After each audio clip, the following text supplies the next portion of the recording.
Alors mon père, vous êtes venu à la journée Graines d'Espérance pour les familles. Quel est votre rôle ici auprès des familles? Mon rôle ici auprès des familles est aucun, soyons clairs. Voilà, je suis venu parce que je suis le prêtre sur Béziers et que j'ai invité les familles à venir participer. Donc en invitant les familles à venir participer, obligatoirement, c'est important d'être présent. Et voilà, donc je suis heureux d'être là et de voir que les familles sont mobilisées, plus particulièrement l'école Saint-Pierre, dont aussi je suis le prêtre accompagnateur avec Nelly Pascal et Frédéric Bernier.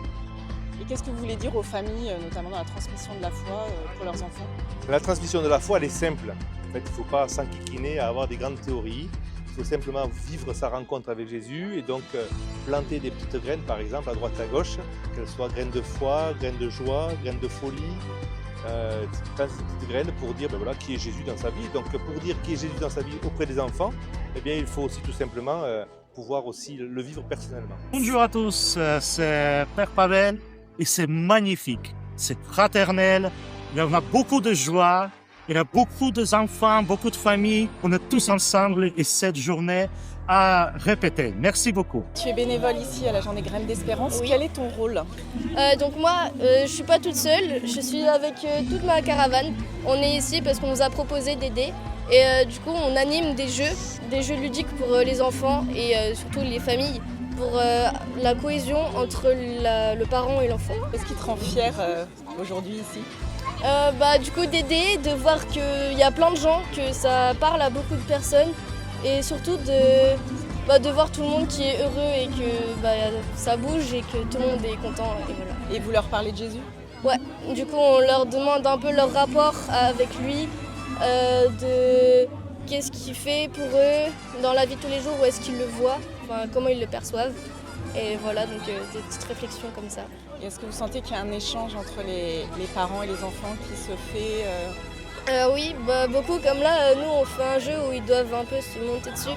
Et du coup, on voit qu'il faut de la stabilité et vraiment cette confiance de savoir que l'autre, il doit vraiment avoir confiance en l'autre et pouvoir tenir en équilibre et du coup voir un peu comme dans la vie les problèmes et les soucis qu'on peut surmonter comme ça.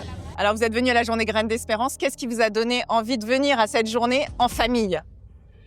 Et justement, une espérance de se retrouver tous ensemble, en communauté, et puis surtout une espérance de paix avec les temps difficiles en ce moment. Et jusqu'ici, quel est le moment que vous avez préféré?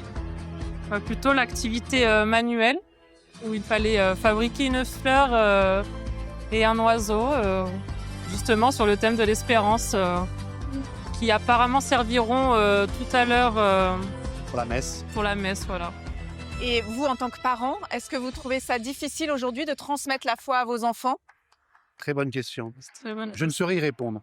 C'est vrai parce que nous, c'est notre enfant qui a fait la démarche vers la foi et qui nous a réunis dans la foi parce que c'était pas quelque chose que nous pratiquions très assidûment.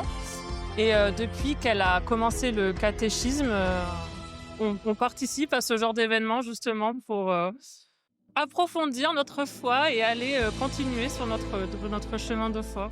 Alors, vous êtes venu à la journée Graines d'Espérance, vous êtes venu en famille? Je suis revenu avec ma fille, oui. Très bien, et qu'est-ce qui vous a donné envie de venir? Alors, on est un petit peu en recherche peut-être d'événements, d'animations où les enfants peuvent se retrouver un petit peu un certain nombre voilà, pour un peu se stimuler. Et c'est un petit peu l'occasion de leur montrer qu'il y en a d'autres enfants et qu'ils ne sont pas tout seuls. Et qu'est-ce que vous vivez jusqu'ici dans cette journée? Bon, ça a été un petit peu dur de la motiver de venir, mais bon, voilà, de suite, il rentre un petit peu dans les activités à cet âge-là, elle a 7 ans, donc voilà, ça fait plaisir de voir que les graines peuvent prendre racine à cet âge-là. Oui, parce que pour vous, c'est un défi de transmettre la foi à ses enfants? C'est un défi, ouais, on est assez isolés, on lance des petites perches un petit peu aux uns et aux autres, aux parents qui ont vécu eux-mêmes la foi dans leur enfance, mais qui l'ont perdu. Donc on lance des perches pour essayer de raccrocher, mais ça prend pas tout de suite, quoi. Faut laisser le temps que les graines germent. Alors vous êtes venu rendre service aujourd'hui à la journée Graines d'Espérance. Quel a été votre rôle aujourd'hui? Alors notre rôle a été d'animer certaines activités, donc nous généralement les activités un peu physiques comme des jeux, donc moi personnellement c'était la passe à 10. Donc on a animé avec les familles, on a pris les familles avec nous, on a joué avec elles. Et qu'est-ce que vous retenez de cette première matinée? C'était notamment l'engagement de tout le monde. Tout le monde était assez content de participer avec nous, tout le monde y a mis du sien. Donc il y avait beaucoup de joie de vivre, beaucoup d'engagement et c'est ça qu'on peut retenir de ces activités. Alors journée intense et très enrichissante et magnifique de voir toute cette jeunesse grandir dans la foi. Dans la joie, le plaisir de servir et plein de sourires et de petits très charmants autour de nous.